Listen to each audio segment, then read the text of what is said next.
This time I'll call the May 30th, 2019 meeting to order for Dickson County Commission. Would you please stand and join in the flag salute?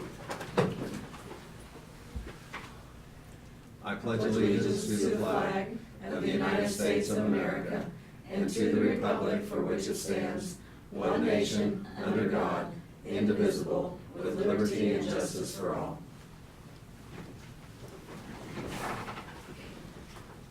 First item we have is the approval of the agenda, and we do have one addition, and that will to add a proclamation regarding to extending our disaster declaration.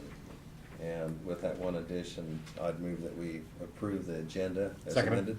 We have the motion and the second. Any further discussion? All in favor say aye. Aye. Opposed? Motion carries. The consent agenda includes the minutes of May 23rd meeting, the minutes of May 24th, a special meeting, payroll of $298,130.79, abatements, $15,312.54, wire payments to Aflac, $6,146.02, KDHE, $138,940.93. I move to approve the consent agenda. Second. We have the motion and the second. Is there any discussion or questions? Otherwise, all in favor say aye. Aye. Opposed? Motion carries. We'll go to commissioner comments. Ron, we'll go ahead and start with you today. Basically, I'm just very proud of hearing what's going on in the county as far as flooding. We're obviously concerned, but the safety factor of all the people doing their jobs made it remarkable that we've come through with no catastrophes for people, and we're all hanging in there. So I commend everybody who's worked with the emergency preparedness and stuff like that to help out the county. I appreciate that. Okay, Craig. Yeah, yesterday I was in Solomon, met with the North Central Regional Planning Commission. They're doing a joint land use study for Fort Riley for the unmanned aircraft to fly a corridor from Riley, and it goes through Clay County, Ottawa County, and then into Lincoln County, and then down to into Salina and the Smoky Hill Bottoming Range. The study is going to be about, the cost of it's around $92,000, and it's fairly, it's a 4-mile wide corridor that goes like across Ada and then comes down in, just catches the corner of Lincoln County. But there'll be some public meetings, probably the second week in July in the 3 different communities. But it is and a lot of people don't realize their airspace is 4,000 to 10,000 feet through this area, and the hours are 9 to 5 that they can use that space. So, but it's and the company that's done it has done the land use study for Fort Riley back when they were doing the land grab, so to speak, that they were going to go into do it. So, but it's not near it's just this airspace that they'll need.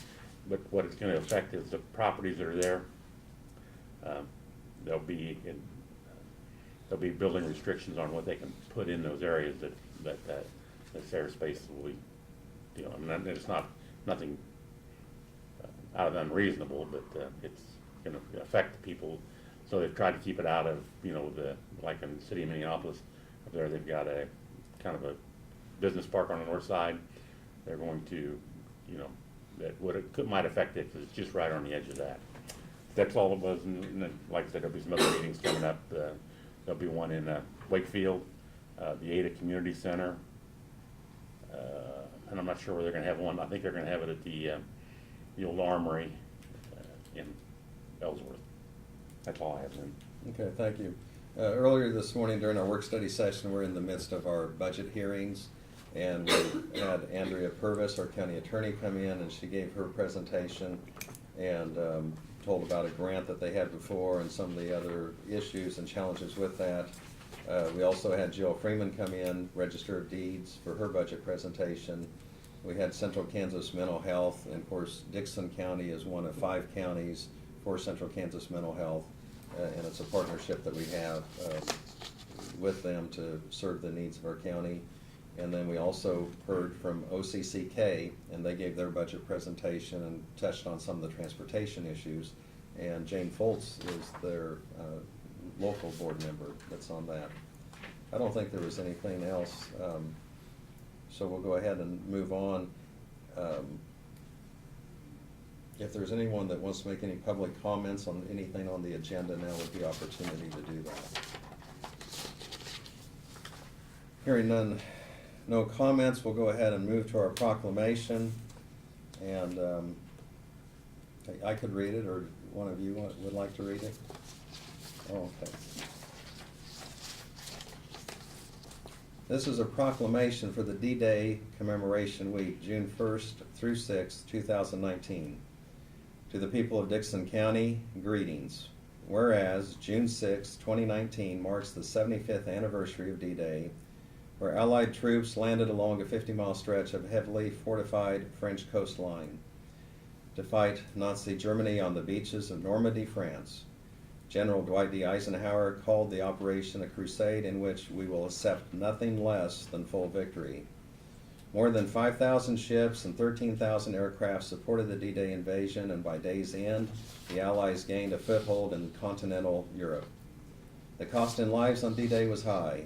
More than 9,000 Allied soldiers were killed or wounded, but their sacrifice allowed more than 100,000 soldiers to begin the slow, hard trek across Europe to defeat Adolf Hitler's troops. Whereas the assault known as Operation Overlord, as commanded by Kansan Dwight D. Eisenhower, and was the largest invasion ever assembled before or since, landing almost 160,000 Allied troops by sea and air on 5 beachheads in Normandy, France. Whereas D-Day was the start of an Allied operation which would ultimately liberate Western Europe, defeat Nazi Germany, and put an end to the Second World War. Operation Overlord, or D-Day, began the Allied invasion of Western Europe with the simultaneous landing of U.S., British, and Canadian forces on 5 separate beachheads in Normandy, France.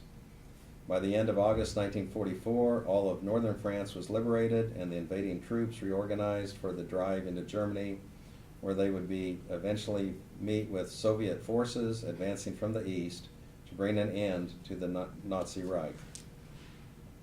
Whereas June 1st through 6, 2019, the Eisenhower Presidential Library, Museum, and Boyhood Home, in partnership with the Eisenhower Foundation, will host a week-long commemoration to honor the 75th anniversary of D-Day. Events include the annual Symphony at Sunset concert, along with other concerts, keynote speakers, veterans films, a pop-up museum featuring World War II artifacts, education programs, and family activities. Whereas a Remembrance Day ceremony on June 6, 2019, featuring General Richard Myers, retired, president of the Kansas State University, as the keynote speaker, remarks by Brigadier General Todd Wussman, Deputy Commanding General, Fort Riley, and remarks by Mary Jean Eisenhower, granddaughter of the President and Mrs. Eisenhower. Officers from the USA, UK, France, and Canada will participate in a wreath-laying ceremony with General Myers and General Wussman, fitting since it was the troops from the US, UK, and Canada who stormed the French beaches. More than 65 World War II veterans and Rosie the Riveters are scheduled to attend the ceremony. 41 Kansans lost their lives on D-Day and will be remembered during this ceremony. Whereas Abilene and Dickson County will join the world in observing the 75th anniversary of D-Day and the sacrifices of the greatest generation. Now therefore, the Dickson County Commission does hereby proclaim the week of June 1st through 6, 2019 as D-Day Commemoration Week in Dickson County at the Eisenhower Presidential Library and Museum, and urge citizens to participate in this observance. Is there a motion to accept this proclamation? I'll move to accept the proclamation. I'll second it. So we have the motion and the second to accept this proclamation. Any other discussion? All in favor say aye. Aye. Opposed? Motion carries. And if you'd like to come up here at this time, we'll give you the proclamation once it's all signed. This is kind of a question for Meredith. What kind of impact does this celebration have on the city of Abilene, Meredith? On the city of Abilene? Yeah, I mean, well, Or the week. Yeah. Immediate region. Immediate region. I mean, I know you can't for this year, but last year. Well, I know that we have, the hotel is booked, Okay. with guests that we have coming in. We have a block of about 20 rooms, for the, that were, that we did, and then I know that all those are taken for guests coming in. We've got guests coming in from, where's Lewis from? Georgia? Georgia. We have a World War II veteran coming from Georgia. We've got, yeah. We're also spending, we are spending money locally as well, so we're helping, with the things that we need for the event, we're trying to spend that money locally as well. So Lucinda's Catering is doing our luncheon.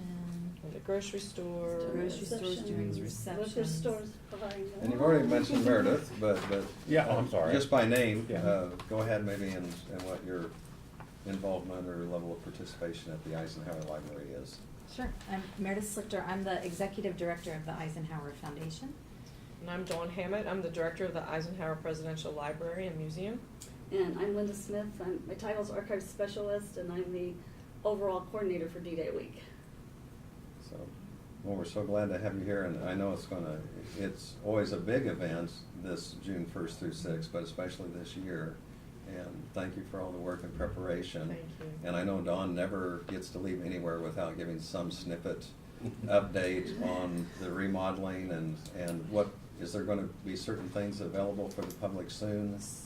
Sadly, not for this weekend, but we are very close to finishing, and we will be open to the public by the end of July. I went in yesterday, and it's really splendid. I can't wait to share it with everyone. I really can't. Okay, we'll get our picture posed and I'll give you that proclamation, so. The other day I looked like I was. Too far away? Yeah, too far away from you. Like, I was pretending you had cuties. But they're not contagious. Yeah. Thank you. Thank you. Dawn, Thanks, thank you. Lynn. There you Means go. a lot to us. Thank Thank you, you Meredith. very Thank you. much. Thank Good you. to see you Thank again. you. Thank you. Pleasure. Thank you. Good to see you. Good to see you. Can I shake Brad too, or am I You gonna? can, yes. Oh, you bet. Thanks, Brad. You bet. Nice to get back to me. You gotta take care. Thanks. I think they had sent something about the proclamation a few weeks ago, and I included Brad in the text or email or whatever, and then answered questions, and I'm not as quick with my thumbs on my phone, because he had already sent something to him about the time I hit send, and, but anyway, it was, we're glad they were ready to have the proclamation and be part of our agenda today, and it's certainly such a significant event, not only for Abilene, but you think of the impact of the world and how things would have been different without that turning point of D-Day. Okay, we do have another proclamation that has, and this was added to the agenda, and I think we've covered this before, so I don't know that I need to read the entire proclamation, but it's just to extend the state of local disaster emergency for Dixon County, and it gives us just the ability to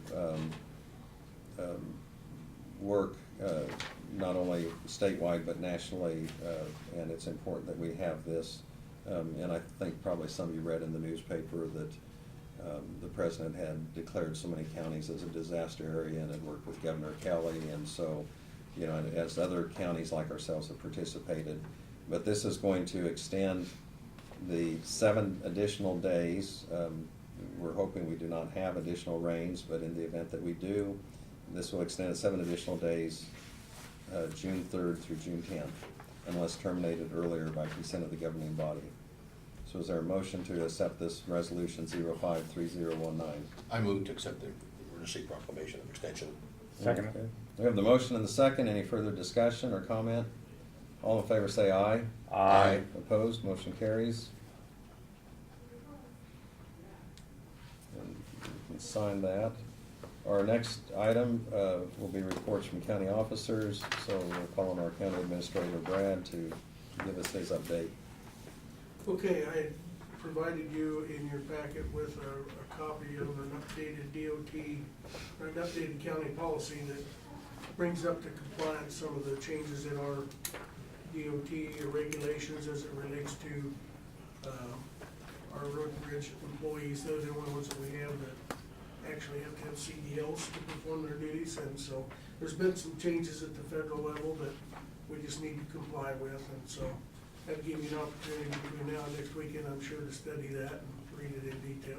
I see Craig looking at it, so, but anyhow, it's all standard stuff that we don't have a whole lot of choice, but we wanna conform with, so just give you a chance to review that. Little update on the flooding, not much to report. Jeep Road is the only road that we have that is closed currently as of today.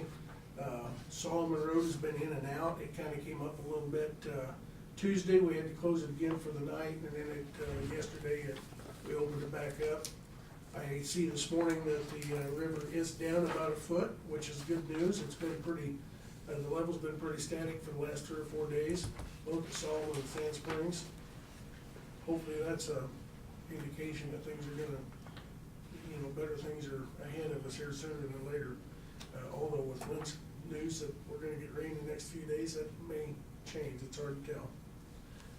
But at this point, we're not doing a lot of repairs on anything, because if it does come up, we've got a lot of driveway entrances, especially on Eden Road, and those roads that were underwater that need to be repaired. We're not jumping to make too many of those repairs, because we don't wanna put gravel on them and have it come up and wash out again, so we're giving it a little bit of time, so we'll see how it goes. Just an update on our child care licensing program. We have been notified by our employee that provides that service that she is going to change jobs within the county structure. And so John and I met with each other on that, talked about that. It would be our recommendation at this stage in the game, due to the increased costs and trying to hire another individual to fill that vacancy, that we pass that job back to the state. Child care licensing is something that we provide as a service through the Department of Health and Environment. It's actually their responsibility, but over the years, we felt like we got a better service if we did it. We don't get a lot of funds from them to provide that, so it is a budgetary cost to us. And it's at this stage in the game, for the money that we get, we don't feel like it's worth it, so we'd like to pass that back to the state of Kansas, let them assume those responsibilities. It is one of those areas that opportunities come very, very seldom that we can actually pass an expense back to them. It's usually the other way around. But at this stage in the game, we would recommend that we don't fill that vacancy, and that we notify the state that we're no longer gonna do that service and let them fulfill those duties, so. And the last thing I had is just a little update on the overlay project. I went down and looked at it yesterday and drove down 500 Avenue from Harrington to Hope, and then down Oak Road that they had done so far, and was very impressed. APAC's doing an excellent job. Very smooth down 500 Avenue, and those folks certainly deserve that. It's been, we've been doing our best to try and keep it up for years and maintain it, but this is certainly a much better solution. They, as of yesterday, about 5 o'clock, they had Oak Road done from Hope down to the county line, and they were getting ready, on the southbound lane, they're getting ready to come back north today, so, things are progressing well. When they get that done, probably today or tomorrow, they'll be about half done with what we're having them do this year. Then they'll move over to Key, and go from K4 south to county line and do the same on Deere, so, everything's going well there, so, if you have any questions about anything else or any of that, well, I'll sure answer them. I know this is a little too early to be asking you, Brad, but how's the flooding gonna impact, anything you see right now that we spent out of the road and bridge department on our budget? I don't have a real good feel for budget money. What I can tell you is it's impacting our time frame to be able to get our stuff done. And John and I talked about that yesterday as far as our chip seal and stuff. Our guys are busy Yeah. putting out the fires that have to do with flooding and flagging and put barricades in and out. And obviously with all the moisture we wouldn't have time to do the chip seal, so that's gonna put that back. Hopefully within the next week or so, we'll have enough information that we can look at the budget on what we spent so far. I don't know that it's gonna be tremendous. I'm gonna guess that we're probably, well, I shouldn't say that because a lot of people would think it's tremendous.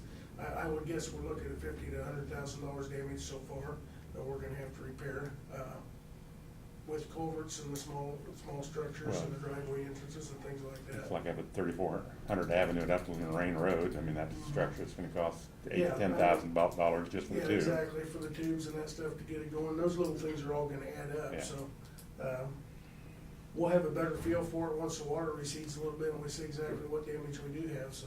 But the chip and seal is something we could put off till we find out, you know, what the other costs are gonna As be. much as we hate to, we Right, can, yes, yeah, and it may come down to where we just. like, We can't have afford it, time. yeah, well, we can't, Because we've got a couple of the structures that we've got to replace, especially the fish passage ones that have to be done by Right.